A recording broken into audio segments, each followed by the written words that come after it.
Bonjour et bienvenue sur le podcast Couple Heureux.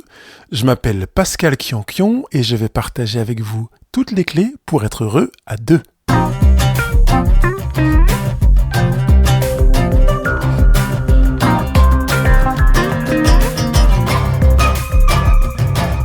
Aujourd'hui, je m'arrêterai sur l'importance de la première année de vie à deux. Bonjour, soyez, voilà, j'arrive pas à le dire. Soyez des couples heureux, voilà, c'est pour ça que je suis là, pour vous donner toutes les clés pour être heureux à deux. Et je voudrais quand même juste, avant de me lancer dans le sujet de la première année, vous dire que je suis à votre disposition si vous voulez du coaching, de l'accompagnement sur votre couple. Je vous propose une demi-heure systématiquement offerte. Donc prenez la mesure si vous avez besoin de voir un sujet. Parfois, une demi-heure, c'est déjà satisfaisant. Il n'y a pas forcément besoin d'un accompagnement derrière. Parfois, ça permet de faire des pas de géant et de se dire, tiens, on voit déjà la direction dans laquelle on peut aller. Peut-être que ça peut être aussi un moyen d'essayer sans aucun risque un accompagnement avant d'envisager un accompagnement de plus longue durée. Prenez-le comme bon vous semble, et vous savez que je peux prendre cette demi-heure, vous l'offrir, et ça me fera un véritable plaisir de vous accueillir pendant ces 30 minutes pour être avec vous. Je dis 30 minutes, puis en général, ça déborde un petit peu, parce que quand c'est intéressant, on déborde un petit chouïa, mais voilà, c'est 30 minutes, je serai avec vous. Il suffit d'aller appuyer sur le bon bouton, en allant regarder sur le blog Couple Heureux, pour pouvoir accéder à ces 30 minutes offertes. Pour le sujet du jour, je voudrais m'arrêter sur la première année. Donc, je ne parle pas de la première année pour quand on a 14 ou 15 ans. C'est donc valable pour tous les couples, même ceux qui ont 76 ans et qui se mettent en couple à 76 ou à 80 ans. Ça existe, mesdames et messieurs. Téléphonez à des résidences retraites, vous allez voir qu'il y en a qui se mettent ensemble en couple, même en étant largement avancés en tant que seniors. Donc, c'est valable pour tous les âges. Dès que vous décidez de vous mettre en couple, il me paraît important d'entendre que la première année est déterminante. Elle l'est encore plus quand le couple s'installe pour vivre ensemble sous le même toit. Ceci étant, malgré tout, elle reste déterminante. Qu'est-ce qui se passe, qu'est-ce qui se joue la première année et qui fait qu'elle est déterminante ? C'est que dans cette première année, il y a plusieurs éléments qui se mettent en place. D'abord, comme on le dit pour les commerciaux, s'il y en a qui sont des commerciaux, des représentants aujourd'hui, vous allez reconnaître cette phrase. Il n'y a pas de deuxième occasion de donner une première impression. Je suis sûr qu'il y en a qui vont terminer ma phrase avant que je termine, parce qu'elle est connue dans le monde du business, du commerce. Quand on va rencontrer un nouveau client, un nouveau fournisseur, on sait pas forcément client, un prospect, donc quelqu'un qui est susceptible de devenir client, ou un partenaire susceptible de devenir partenaire, avant même qu'il ne signe, soit comme client, soit comme fournisseur, soit comme partenaire, on sait qu'on n'aura pas de deuxième occasion de donner une première impression. La première impression est donc déterminante sur toute l'histoire de la collaboration. Même si parfois on peut se dire après coup, je m'étais trompé, j'avais préjugé, je pensais que tu étais comme ci et comme ça, alors qu'à vrai dire, d'accord. Mais ce sera la première impression n'aura pas changé. Ça sera toujours un nouvel avis qui viendra compléter la première impression. Mais la première impression est immuable. Je rappelle juste que nous avons, les humains, un équipement exceptionnel dans notre cerveau et qui permet d'activer des capteurs en toute inconscience. Et qui fait qu'à partir du moment où une chose se produit une seule fois, notre cerveau en tire des leçons et des conclusions pour en faire des lois. Par exemple, quelque chose qui n'a peut-être rien à voir avec le couple, vous frappez à une porte et vous frappez, on va dire, 15 coups. 1, 2, 3, 4, 5, comme ça. 1, 2, 3, 4, 6, 7, 8, 9, 10, 11, 12, 13, 14, 15. Ça fait beaucoup 15 coups, peut-être moins de 15. Et puis quand la personne ouvre, elle vous dit « Oui !» Vous en tirez la leçon immédiate que c'était beaucoup trop de frapper 15 coups et vous ne serez pas prêt de refrapper 15 coups à une porte avec une expérience. Alors que peut-être, c'était juste cette personne-là qui, à ce moment-là, avait vécu ceci et cela, dans sa culture, dans son expérience, et que quelqu'un d'autre le verrait bien, en disant « Dis donc, vous avez vraiment envie de venir chez moi, par exemple. » Parce que si vous frappez ces 15 coups et que la personne qui ouvre, dit « Oh là, vous avez vraiment imaginé que ma maison était immense et que j'avais besoin de beaucoup de temps pour venir vous ouvrir, n'est-ce pas ?» Eh bien, vous frapperez peut-être 15 coups à une autre porte. Vous voyez qu'à partir d'un seul événement, on a le naturel d'en faire une règle. Et dans la vie conjugale, c'est malheureusement le cas.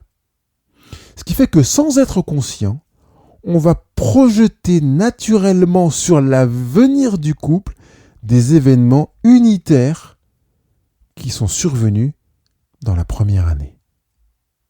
Si par exemple, quand vous avez présenté votre conjoint à vos parents, ça s'est super bien passé la première fois, c'est très subjectif ce que je viens de vous dire là.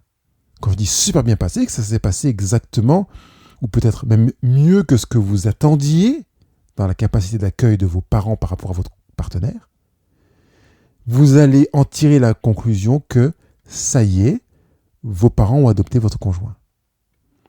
Ce qui signifie que dans les conflits à venir entre vos parents et votre conjoint, vous partirez du bon pied en vous disant que, vu que vos parents aiment, parce que vous êtes arrivé même à cette conclusion-là, votre conjoint, il y a de grandes chances qu'une solution soit trouvée.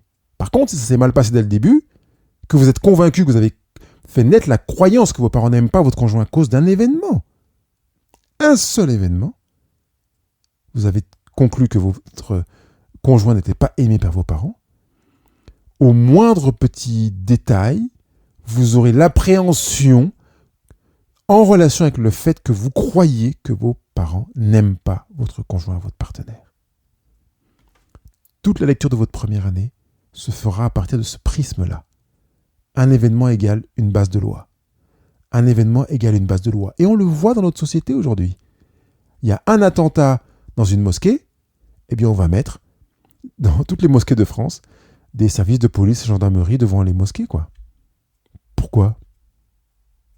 Parce qu'à partir d'un événement, on va supposer que peut-être d'autres mosquées seront attaquées. Ce qui est peut-être complètement erroné, d'ailleurs, ça a été sur le plan des systèmes d'attentats, très rarement le cas, quoi. Y a eu l'hypercachère qui a été attaqué lors d'un attentat. Aucun autre magasin cachère n'a été attaqué en France. Pourtant, il y a eu la police, la gendarmerie autour de l'hypercachère à Paris pendant des mois et des mois. Vous voyez ? Dans notre couple, on fait pareil. Ça n'est qu'un reflet, je prends un exemple qui n'a rien à voir avec le couple, mais vous comprenez que dans votre couple, c'est pareil. Si vous faisiez l'amour 3 fois par semaine ou tous les jours pendant 6 mois, vous pensez que ça va être comme ça dans votre couple à venir. Et par conséquent, si la fréquence diminue, vous direz, ça y est, il y a quelque chose qui ne va plus bien dans mon couple, ou bien je commence à être frustré ou à être déçu dans mon couple, etc. Si vous êtes conscient, parce que je suis en train de sonner la cloche de la première année, si vous êtes conscient de l'importance de cette première année, quand vous vous mettez en couple, si vous êtes dans votre première année, là, prenez la mesure de cela pour vivre votre première année en étant le plus vous possible. Et je dis ça à dessein parce que malheureusement, la première année, on se dit, pour continuer à séduire et à convaincre mon conjoint que je suis le bon, que je suis la bonne, eh bien, je vais faire des concessions. Donc, il y a des choses que je vais pas oser lui dire. On va attendre que vraiment le ciment est bien pris, qu'il soit bien sec avant de lui parler de tel aspect, ou bien avant de le laisser découvrir telle chose, ou bien avant de faire en sorte qu'il voit que j'ai tel et tel travers. Eh bien, c'est une erreur. Je le dis franco, parce que quand le ciment est pris et qu'il est pris avec une grosse bulle d'air, eh bien, le ciment est fragile. Donc, mieux vaut, avant que le ciment ne soit pris, avoir suffisamment d'estime de soi et de confiance en soi, mais aussi d'amour pour l'autre, pour lui dire ce qui, d'après nous, est un inconvénient, d'après nous, est un défaut, d'après nous, peut poser problème dans le couple, et le mettre sur la table le plus tôt possible dans la première année. Quand je dis le plus tôt possible, c'est pas le soir où vous allez lui demander la main, mais peut-être un peu plus tard, mais en tout cas que ce soit fait assez rapidement. Parce qu'à partir de là, va se mettre en place ce qu'on appelle les institutions, on va dire, ou peut-être les rituels conjugaux. Les rituels conjugaux seront construits à partir de ces fondements de la première année. Donc, si vous êtes conscient de ça, sachez-le. Parce qu'un rituel conjugal, ça équivaut à une loi du couple. souvent je dis au couple, mais il n'y a pas de loi conjugale qui existe. Oui, il n'y a pas de loi extérieure au couple qui existe. Et qui dit que monsieur doit débarrasser la table, madame doit passer le balai, monsieur la serpillière, madame l'aspirateur, et que monsieur doit s'occuper apprendre aux garçons à bricoler et madame doit apprendre aux filles à repasser. Non, il n'y a pas de loi comme ça. Monsieur peut apprendre à ses garçons à repasser et madame à ses filles à bricoler ou à jardiner. Ça, c'est le couple qui va déterminer cela. Donc, il n'y a pas de loi extérieure au couple. Il n'y a que des lois internes au couple qui prennent leurs racines dans les rituels du couple. Et c'est important d'être conscient de ce qui se construit dans cette première année parce qu'en fait, dans les années qui vont venir, eh bien, cette construction va aller se densifier, s'affermir. Mais l'avantage aussi d'être conscient de cette loi du couple, d'en être conscient dès le départ, c'est que si on a estimé que ces lois conjugales qui sont issues des rituels conjugaux du début de la vie conjugale sont des rituels qui participent au bonheur du couple, eh bien on va pouvoir s'y référer quand on a l'impression que la satisfaction conjugale diminue.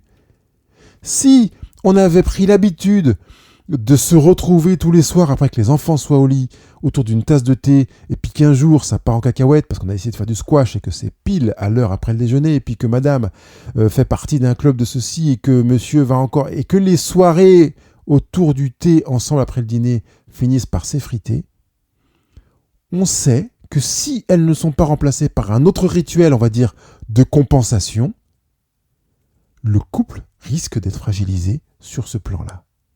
Par contre, quand on est conscient de ce qui a participé à la construction du couple dans les débuts, première, deuxième année, et que ça a été des éléments importants pour créer du lien, pour créer de la retrouvaille, pour instaurer de la tendresse, pour nourrir la sexualité, entretenir de la spiritualité, de la communion, pour arroser du bonheur, de la joie, de la complicité, etc.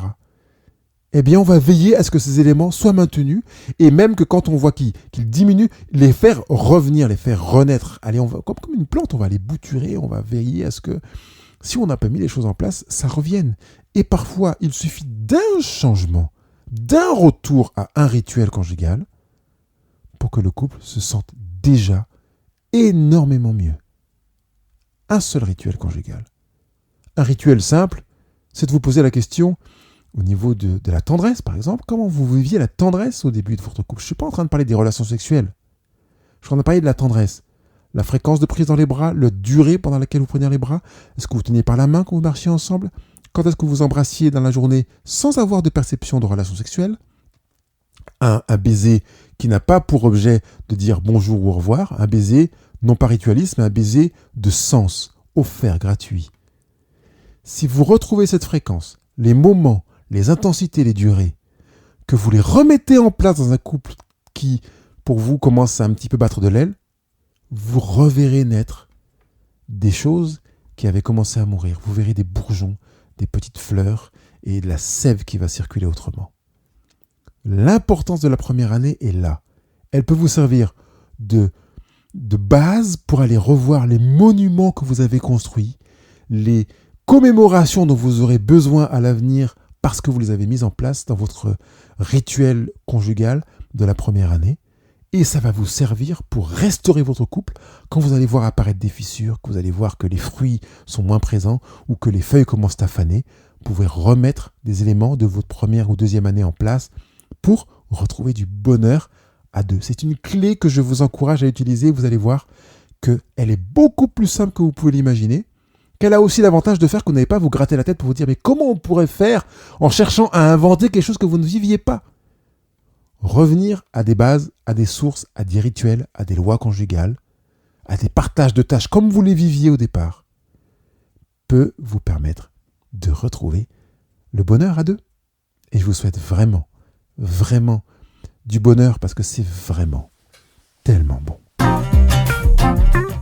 Je vous remercie d'avoir pris le temps d'écouter cette émission. Elle vous a fait du bien ? Alors allez sur iTunes ou Google Podcast et donnez votre avis en mettant 5 étoiles. Ce sera vraiment sympa de votre part. Si vous voulez partager ce podcast, c'est facile. Une fois dans votre application podcast, choisissez le pictogramme partager et envoyez le lien à vos amis. Surtout, n'oubliez pas de me laisser des commentaires et vos questions juste en bas de l'émission. Je me ferai un plaisir de vous lire. Je vous dis à bientôt.